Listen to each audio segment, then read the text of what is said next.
Student, आज का हमारा टॉपिक है इम्पोर्टेंस ऑफ नेशनल इनकम की। जो नेशनल इनकम होती है उसकी हमारे जीवन में क्या महत्वपूर्णता है। उसमें जो हमारा फर्स्ट है वो है significant in transactions classification. Second है importance in understanding economic structure. Third है हमारा knowledge of inter relationship of different sector. Fourth है हमारा कंपैरेटिव स्टडी और फिफ्थ है हमारा सिग्निफिकेंस ऑफ ट्रेड यूनियन। सबसे पहले हम बात करते हैं कि जो फर्स्ट है सिग्निफिकेंस इन ट्रांजैक्शन क्लासिफिकेशन। उसका मतलब होता है लेन देन के वर्गीकरण में क्या महत्व होता है किसका, नेशनल इनकम का। किसी देश में आर्थिक क्रिया में असंख्य लेन देन पाए जाते हैं। किसी भी देश है, कोई भी कंट्री है, जो उसकी आर्थिक क्रिया होती है उसमें क्या होता है, असंख्य, उसकी कोई लिमिट नहीं होती, इतने सारे लेन देन पाए जाते हैं जो क्रय विक्रय से आय के भुगतान के रूप में हो सकते हैं, प्राप्ति के रूप में हो सकते हैं, निर्यात आयात के रूप में हो सकते हैं। सामाजिक लेखांकन का विशेष लाभ यह है कि वह इन प्रकार के लेन देनों को क्या कर सकता है, उचित वर्गीकरण कर सकता है, उनका क्या कर सकता है, क्लासिफिकेशन कर सकता है। और इनसे क्या होती है, जो हमारी नेशनल इनकम होती है, जो हमारी सेविंग होती है, जो हमारे एक्सपेंस होते हैं, जो हमारे इन्वेस्टमेंट होते हैं, जो हमारा कंजम्पशंस होता है और विदेशों से जो हमारे भुगतान होते हैं या जो हमारी प्राप्तियाँ होती है आदि के संबंध में हमें क्या मिल सकती है, अलग अलग क्या इन्फॉर्मेशन मिल जाती है। तो इसका सबसे पहला रोल क्या है, लेन देन के वर्गीकरण में महत्व होता है, क्योंकि ये हर जो लेन देन होता है उसको क्या करता है, अलग अलग कैटेगरीज में क्या कर सकता है, डिवाइड करने का काम कर देता है। जब वो इनको अलग अलग कैटेगरीज में डिवाइड कर देता है तो हमें क्या होता है, देखने में इतनी प्रॉब्लम नहीं होती कि कहाँ से हमारा कितना कलेक्शन आ रहा है। ठीक है। सेकेंड हम बात करते हैं importance in understanding economic structure. जो हमारी नेशनल इनकम होती है उसका क्या होता है, उसका जो मेन कॉन्सेप्ट होता है वो क्या होता है, वो हमारे लिए महत्वपूर्ण होती है कि वो हमें इकोनॉमिक स्ट्रक्चर, जो इकोनॉमी का ढांचा है उसके बारे में बताने के लिए वो बहुत ज़्यादा जरूरी होती है। इसने बताया सामाजिक लेखांकन हमें आर्थिक संरचना को, जो हमारा इकोनॉमी से रिलेटेड स्ट्रक्चर है उसको समझने में क्या करता है, हमारी हेल्प करने का काम करता है। यह हमें न केवल राष्ट्रीय, जो है केवल हमें नेशनल इनकम के बारे में ही नॉलेज नहीं देता, अपितु उत्पादन, उपभोग का आकार, जो हमारा कंजम्पशन है उसका साइज कितना है, टैक्सेशन हमारा कितना है, उसके बाद हमारी जो सेविंग का लेवल है वो कितना है, तथा विदेशी व्यापार पर अर्थव्यवस्था, कि विदेशी व्यापार पर जो हमारी अर्थव्यवस्था है वो कहाँ तक और कितनी निर्भर है, उसके बारे में भी हमें जानकारी देता है। थर्ड है हमारा knowledge of inter relationship of different sector. विभिन्न क्षेत्रों के अंतर संबंध की जानकारी हमें कौन प्रदान करता है, नेशनल इनकम, राष्ट्रीय आय लेखांकन, कि जो हमारे अलग अलग सेक्टर्स हैं उनके बीच में क्या है, रिलेशन कैसा है। जैसे कि हमारा एक डिपार्टमेंट है, उस डिपार्टमेंट में सेल्स भी होगा, डिपार्टमेंट परचेज डिपार्टमेंट होगा, कैश डिपार्टमेंट होगा, अलग अलग डिपार्टमेंट होता है, तो उनके बीच में क्या होता है, कोऑर्डिनेशन होता है। उनके बीच में जो रिलेशन है वो रिलेशन कैसा है उसके बारे में हमें कौन बताता है, राष्ट्रीय आय लेखांकन। यहाँ पे बताया भी है कि इस विधि के द्वारा विभिन्न अंतर संबंध की जानकारी प्राप्त की जा सकती है तथा उनका क्या हो सकता है, कंपैरेटिव स्टडी भी उनकी की जा सकती है। ये लेखे क्या होता है, जो हमारा उत्पादन क्षेत्र होता है, जो हमारा फाइनेंशियल एरिया होता है, तथा रेस्ट ऑफ द वर्ल्ड के बारे में क्या बताते हैं, हमें इन सब का कोऑर्डिनेशन करने का काम हमें कौन करते हैं, ये सब बताते हैं, कौन, राष्ट्रीय आय लेखांकन। फोर्थ है हमारा कंपैरेटिव स्टडी, कि हमें पता होना चाहिए कि कंपैरेटिव स्टडी क्या होती है, जिसे हम क्या कहते हैं, तुलनात्मक अध्ययन के नाम से हम इसे जानते हैं। कंपैरेटिव स्टडी क्या है, कंपैरिजन करना।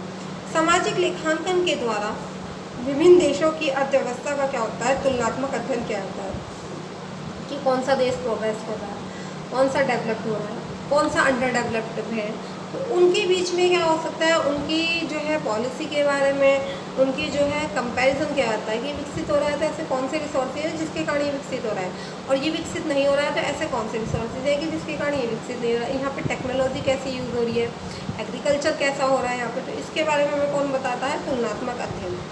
सामाजिक लेखांकन के द्वारा विभिन्न देशों की अर्थव्यवस्था का क्या किया जा सकता है, तुलनात्मक अध्ययन किया जा सकता है।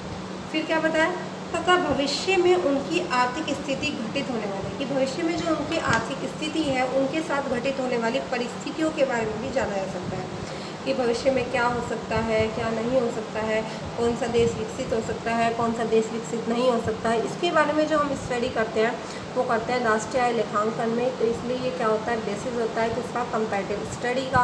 एक देश होता है कि एक देश के विकास की तुलना और दूसरा देश जो अविकसित है उनकी तुलना हम कैसे कर सकते हैं।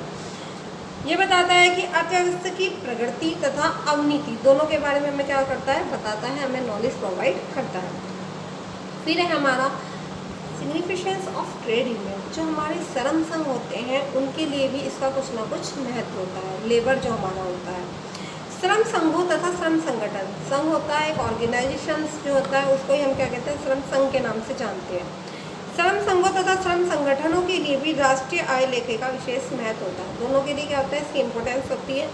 इस लेखे से इस बात की जानकारी मिलती है, इससे होता है हमें इस बात की जानकारी मिलती है कि राष्ट्रीय आय के सर्जन में श्रमिक जो लेबर है उनका क्या योगदान है, उनका क्या इम्पोर्टेंस है, किसके द्वारा पता लगता है हमें, राष्ट्रीय आय के सर्जन में श्रमिकों के योगदान के द्वारा। तथा श्रमिकों और कर्मचारियों के वेतन और पारिश्रमिक की जो हमें जानकारी मिलती है वो भी किससे मिलती है, राष्ट्रीय आय लेखे के द्वारा, कि किस श्रमिक को कितना वेजेस मिल रही है, किसे कितनी सैलरी मिल रही है, इसके बारे में भी हमें इसके द्वारा पता लगता है। फिर हमारी कुछ इम्पोर्टेंस और है किसकी, राष्ट्रीय आय लेखांकन की। तो उसमें बताया गया है क्या है, नेशनल इनकम अकाउंटिंग में 6 है हमारे पे मेज़र ऑफ इकोनॉमिक ग्रोथ। ये क्या करता है, मेजरमेंट करता है कि जो हमारी इकोनॉमिक ग्रोथ हो रही है वो कैसी हो रही है, वो घट रही है, वो बढ़ रही है, क्या हो रहा है, इसमें वृद्धि हो रही है, तो कौन कौन से रीज़न है जिसके कारण वृद्धि हो रही है। आर्थिक विकास के माप का ये उदाहरण होता है। राष्ट्रीय आय सांख्यिकी एक अर्थव्यवस्था के आर्थिक विकास के स्तर तथा आर्थिक कल्याण के बारे में हमें क्या करता है, जानकारी प्रदान करता है कि कितना इसका विकास हो रहा है, किन कारणों से विकास हो रहा है। ठीक है। राष्ट्रीय आय लेखांकन एक समय अवधि में उत्पादन, उपभोग, वितरण, पूंजी निर्माण की उपनीति के निर्धारण में भी सहायक होता है। ठीक है। राष्ट्रीय आय लेखांकन 2 भिन्न भिन्न समयों पर अर्थव्यवस्था में आर्थिक क्रियाओं के स्तर, आर्थिक जो इकोनॉमिक क्रियाएं हैं उनको मापने में क्या करता है, हमारी हेल्प करता है।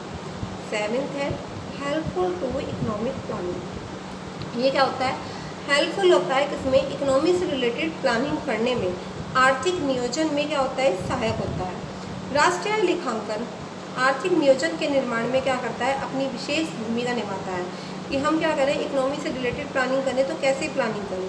इसके द्वारा योजना आयोग को यह ज्ञात होता है कि आर्थिक नियोजन के लिए आर्थिक जो नियोजन है जो हमें प्लानिंग करनी है उसके लिए देश के पास कितने उपलब्ध साधन हैं, विभिन्न क्षेत्रों में कौन से लक्ष्य निर्धारित किए जाएँ, योजना का प्रारूप कैसे होगा, उस योजना को कैसे अप्लाई किया जाएगा, विकास दर कितनी होनी चाहिए, जीडीपी हम कितनी रखेंगे। ठीक है। इस सब के बारे में जो हमें जानकारी मिलती है वो मिलती है राष्ट्रीय आय लेखांकन से। हमारा record of basic economic activities. ये क्या होता है, जो भी हमारी आर्थिक क्रियाओं से रिलेटेड बेसिक रिकॉर्ड होता है उसके बारे में भी हमें जानकारी देता है।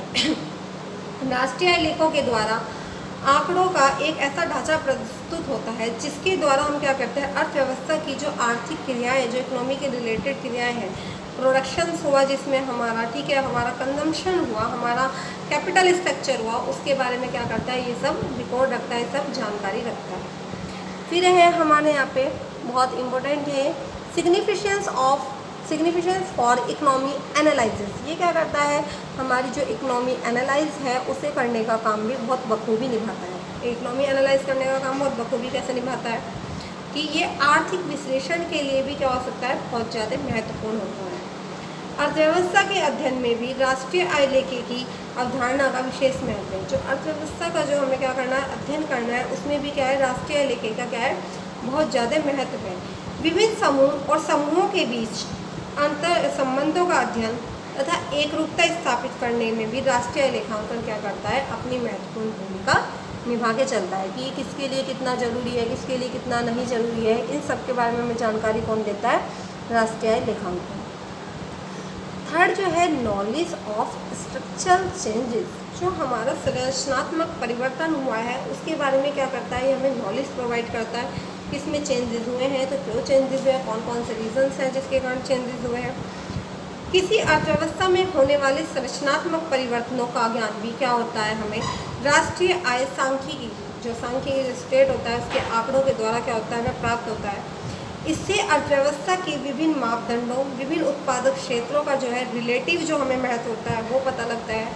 और इस बात की भी जानकारी मिलती है कि अर्थव्यवस्था में आय के वितरण का तथा उपभोग के स्तर का स्वरूप कैसा है, कि आय का जो वितरण हो रहा है, जो इनकम का डिस्ट्रीब्यूशन हो रहा है वो कैसे हो रहा है, किस रूप में हो रहा है, तथा उपभोग का स्वरूप कैसा है और लोगों का जो जीवन स्तर है वो कैसा है, इसके बारे में हमें उसके द्वारा नॉलेज प्रोवाइड होती है। Thank you.